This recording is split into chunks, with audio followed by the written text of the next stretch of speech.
How long has it been since I last made a video? Oh damn, that's not good.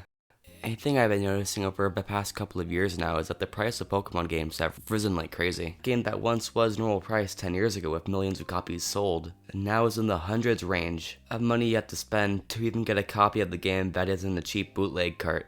That's not taking into account if it's even in box or not. Cause if you want it in box, I guess you're paying triple now, buddy. It's really depressing seeing how much the price has gone up for these games nowadays because the demand is so high. As a kid, I remember buying my copy of Black 2 from Target back in 2012 for 30 bucks. And now I feel like I'm owning gold whenever I look at the box on my shelf. Cause if you look at the price nowadays on eBay, for a copy of Black 2 complete in box, well, oh my god. On eBay, there's dudes selling the game manual, the thing that nobody reads, for 50 bucks. That's 20 bucks more than what the game originally costed. All because the hype for Gen 5 absolutely exploded a few years ago.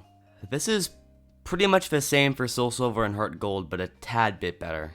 I bought a used copy from Soul Silver from GameStop in 2018 for 45 bucks, I think it was. And even back then I thought I was getting ripped off, but looking at the prices now, I think I got that for a steal. Same for Pokemon White as well. I bought it from GameStop the year after for, I think, around the same price, and yeah, I got that for a steal too.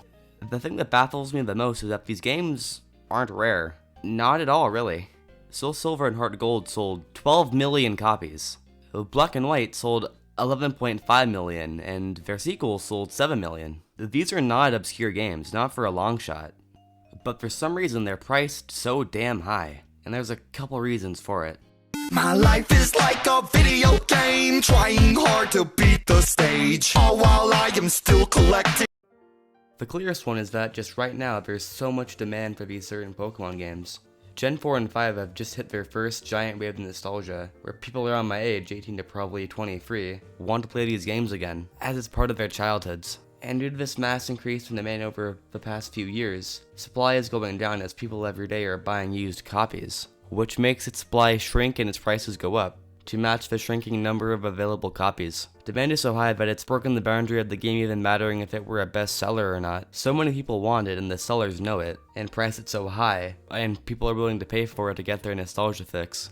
Especially since Nintendo has stopped selling it directly for a long time, for a normal price. An example of something that could be like Pokemon in price, but just isn't, is a game like Star Ocean Till the End of Time, which I bought for PS2 for 15 bucks off eBay last year. It sold a respectable 1 million copies, and was released in 2003 to very positive reviews. Although it's a somewhat obscure game that didn't sell anything near the ballpark of any Pokemon game, and has drastically less existing copies, it still remains cheap because, well, there's no desire for it.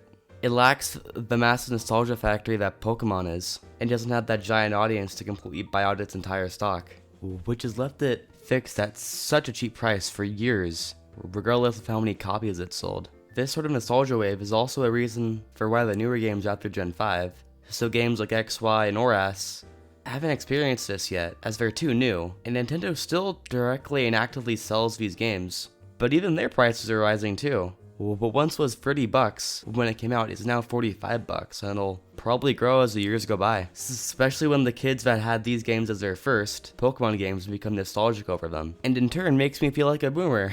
Especially when Sun and Moon get nostalgic for all the Gen Alpha kids out there. Same for Sword and Shield, I guess, too.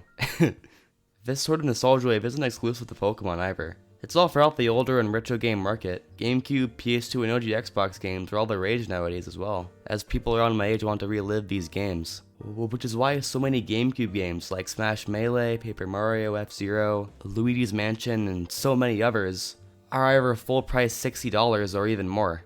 Gen 4 and 5 nostalgia is just crazy right now, and so many people are looking to get their fix, which is funny to see because for at least like 6 years people hated these games until a couple of years ago. I digress, sorry, just a forever Gen 5 fan talking here. Sometimes it's like that, you know, seeing all these posers move in. I could be wrong, but maybe in a few years the hype will die down and the prices will sort of sink and settle to a sort of normal price. Definitely not at original retail value, but still affordable. Or, you know, it'll go the bad ending and sorta $500 or something.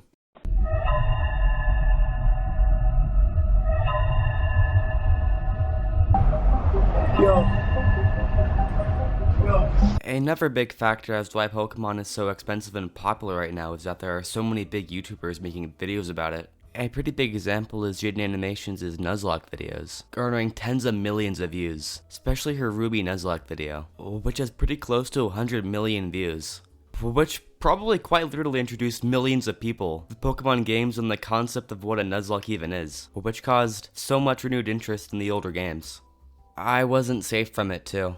I tried to do a Black 2 Nuzlocke, which failed, but I was pretty much influenced solely by that video.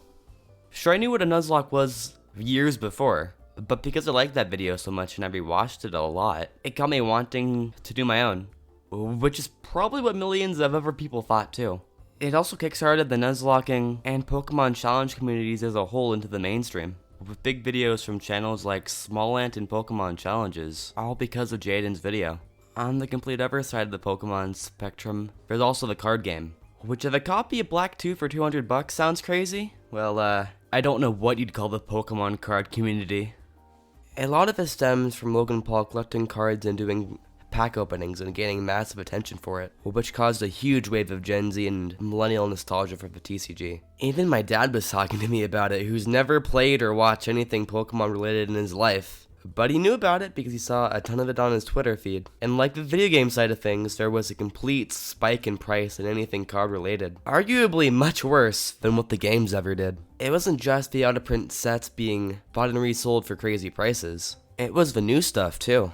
A good example of how crazy legacy packs sell for nowadays is in Candy Evie's video. Pokemon cards are kinda terrifying now, where she talks about how she used to buy old packs for nostalgia for $4 to $20. And now if you want to buy the same exact packs nowadays, they're in the hundreds range.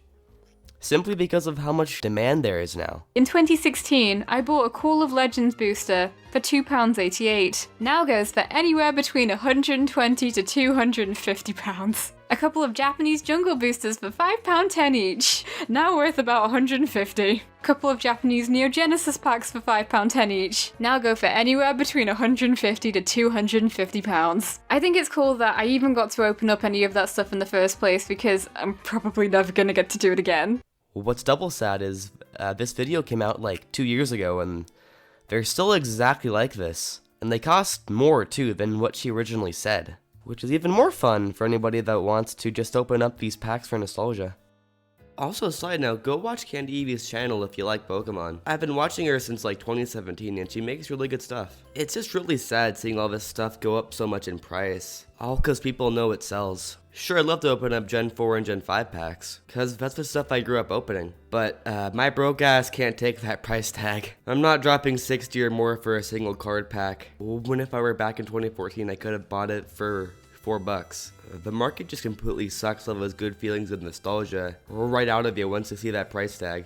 And unlike the games, I don't know if they'll ever go back to being at least sort of normal ever again, as so many people are opening up all of these out-of-print packs. Their price will just get more and more fixed at something ridiculous. And finally, tying all this stuff together is the lockdown, which happened a few years ago, which is sort of the catalyst for all the stuff said before. People were locked in their homes all day with nothing to do, and in that time of anxiety, they needed something to turn to. And for some, it was something like Pokemon, something from their childhood. It's what caused so much renewed interest in the games and the cards. People finally had time to play the games again, or buy cards, or watch videos on Pokemon. I mean, hey, there's a reason why my first videos on my channel were Pokemon videos, which I made in the dead middle of the lockdown, because I had for years been watching a ton of Pokemon YouTubers, and with all the time in the world on my hands now, I tried my hand at, which, please don't watch any of those old videos. Oh my god, they're so bad. One was because me and Pert did this view together, and the audio for the first 8 minutes was really bad. So I'm gonna tell you what happened during the first 8 minutes of the video. And two, I had to play Overwatch for 3 years on my computer and background gameplay, just kinda wanted to use it. They're not bad in a, oh it's so cute, it's my first video kinda way. No, they're just really bad. Don't watch them.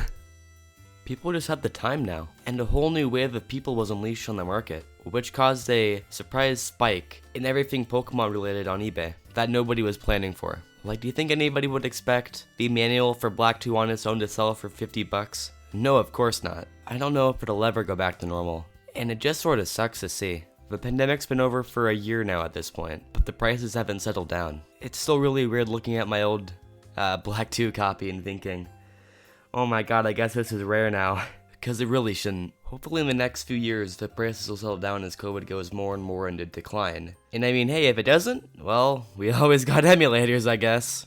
I mean, like, hopefully Nintendo won't snipe me for saying the E word, but all isn't lost. Emulators play these games totally fine, and are super easy to install. And I mean, hey, if you're like super broke and want to play online, there's always PokeMMO. Look, man, I don't want to end this video on a sad note, okay? There's also the newer Pokemon games, which are thankfully at normal price. And I mean, hey, if you want to play Scarlet and Violet like 15 years from now, which I don't know why you would want to, I think you're in luck, because it sold 20 million copies, so I don't think you'll have a hard time finding a new copy. Hopefully.